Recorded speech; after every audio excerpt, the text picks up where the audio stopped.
such a beautiful event, the 35th year, bringing together all of our Asian communities and Pacific Island communities, which there are so many. We're so proud of our diversity, of our unity, the fact that we celebrate each other, and this festival every year just is proof positive that we are all together. Mayor, what does Miami-Dade support for the 35th annual Asian American Festival say about the country's relationship with Asian American communities in South Florida?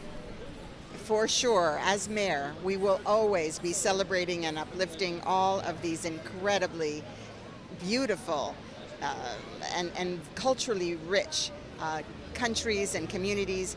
It's about their culture. It's also about economic ties. It's about the fact that we travel back and forth, that we have a rich community right here of people from those countries.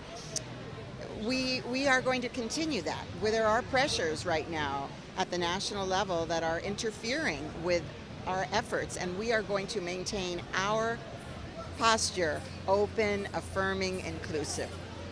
Thank you so much, Mayor. Appreciate your time. And that's what this festival, in its new location, what do we think about this location?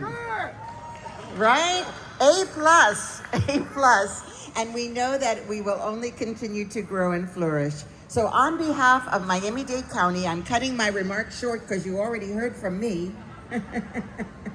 And we have a special proclamation because today is the 35th Annual Asian Cultural Festival Day in Miami-Dade County. Congratulations to everyone.